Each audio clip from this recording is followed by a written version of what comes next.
Oi, gente. O Alan dos Santos disse, quando soube da investigação envolvendo o Luciano Hang, que teria dado dinheiro para ele, né, e para suas iniciativas, ele disse que se a CPI conseguir provar que recebi dinheiro do Luciano Hang, eu visto a camisa do Lula. Ao que eu digo para o Alan dos Santos, é hora de comprar uma camisa com Lula e sair na rua, Alan. E tirar muitas fotos, entendeu? A camisa... Tá na hora do Alan dos Santos usar a camisa do Lula. Chegou essa hora, realmente. Porque, gente, olha só a reportagem. Mensagens revelam que Luciano Hang financiou o blogueiro acusado de fake news, né? Isso saiu na Globo, né? E os documentos foram obtidos pela CPI da Covid e divulgados pela TV Globo.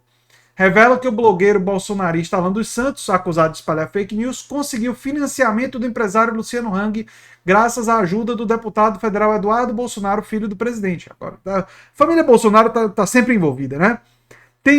Tá rolando dinheiro para mexer com financiamento de blogueiros e notícias falsas. Normalmente tem um Bolsonaro na jogada, né?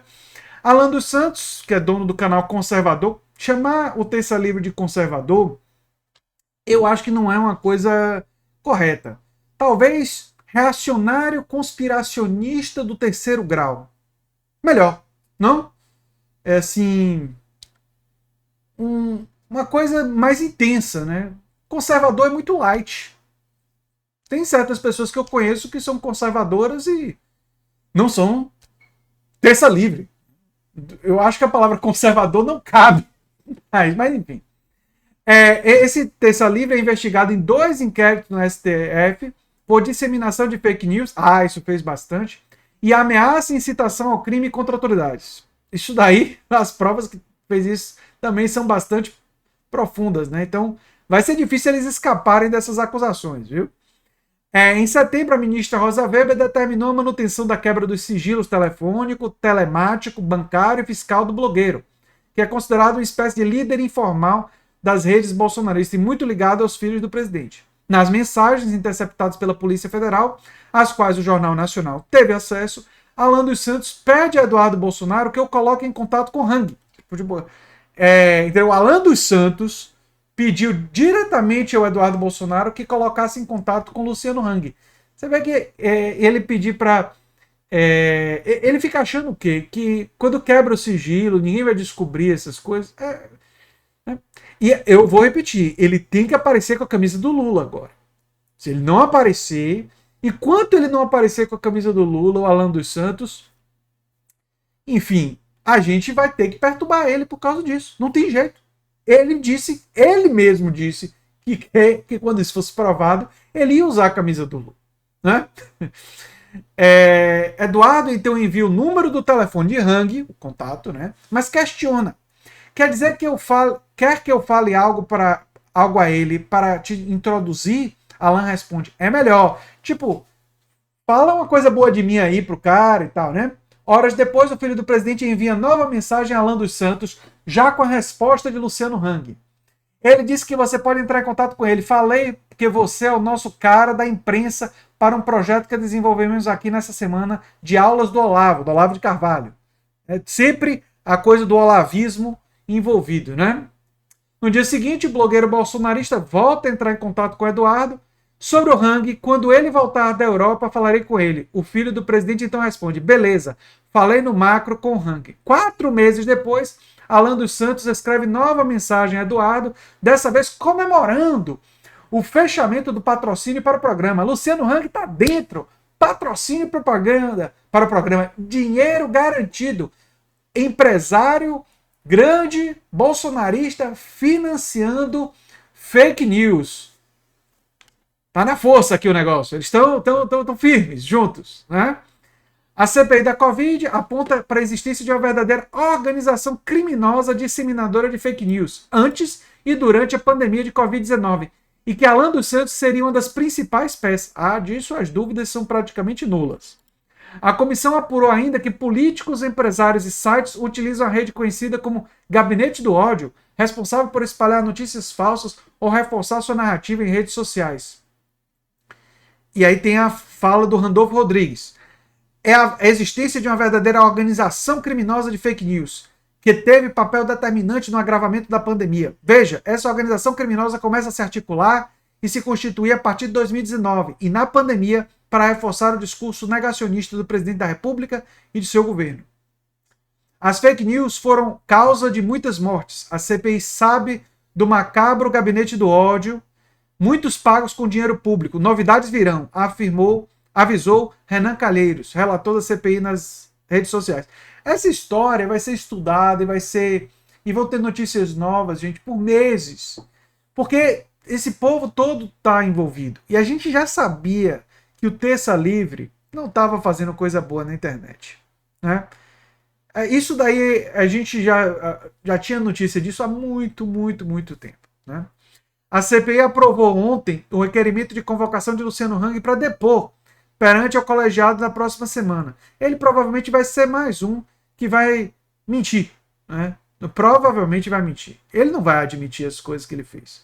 A comissão quer saber, dentre outras coisas, sobre o seu elo com o gabinete do ódio. Em resposta nas redes sociais, Hang disse que será um prazer depor aos senadores. Ele está negando o envolvimento, né? As mentiras já estão antes mesmo de chegar lá, né? Não faço parte de gabinete nenhum. Não, ninguém está dizendo que você faz parte diretamente do gabinete. Está dizendo que você financia. É engraçado como esse pessoal faz isso, né? Você diz uma coisa deles, e aí ele, em vez de responder aquilo que você acusou, ele fala de uma outra coisa. Tipo, a gente sabe que o gabinete do ódio está envolvido com o financiamento de blogueiros e youtubers bolsonaristas que fazem a disseminação de fake news. E um dos financiadores disso pode ser o Luciano Hang. Aí ele diz, não faço parte do gabinete. Não, a gente estava falando que você era financiador. A imprensa... Aí as bobagens dele eu não vou repetir. Ele dizendo que a imprensa deveria ser baseada na verdade e não em narrativas. Tem evidências. Tem mensagens trocadas entre você, o Eduardo Bolsonaro e, entendeu? E o Alan dos Santos. Ai. Não vão conseguir provar, é? Não vão conseguir provar? Agora já acharam as mensagens, viu, Luciano? Já acharam as mensagens. E era o que eu tinha para falar sobre esse assunto. Gente, essa história de negacionismo científico, de olavismo, é por isso que eu preciso lembrar vocês do meu curso sobre Gramsci e a importância dele nesse momento histórico que nós estamos vivendo. Porque Olavo de Carvalho, que é o mentor de muito disso daí, boa parte da ala ideológica do governo Bolsonaro, os filhos do Bolsonaro, o próprio Bolsonaro, indicou ministros, e mais do que indicar ministros, indicou toda uma lógica, né, orientou toda uma lógica desse governo, o olavismo, né? Ele utilizou a imagem de Gramsci para criar o fantasma do marxismo cultural. E em meu curso e em meus vídeos sobre o assunto, e eu vou fazer mais vídeos no futuro sobre isso, mas o curso é importante porque eu entro em maior profundidade, né? Em meu curso eu desmonto isso. Eu mostro claramente que Gramsci ele faz uma análise que conecta a dimensão cultural à dimensão de classe. E não que ele focaria apenas na dimensão cultural para fazer o aparelhamento ideológico do Estado, como esse pessoal diz. A guerra de posição é muito além do que isso. Existe um papel fundamental de conectar com a luta da classe trabalhadora, mas esse pessoal nunca vai falar sobre isso, nunca vão retratar a verdade do que Gramsci falava e defendia, porque a eles interessa passar uma agenda que contraria os interesses da classe trabalhadora. Vocês acham que a reforma da Previdência, que a reforma trabalhista, que a mini reforma trabalhista recente, que a reforma administrativa e outras reformas que eles estão mobilizando para diminuir os direitos trabalhistas é um acidente? Não.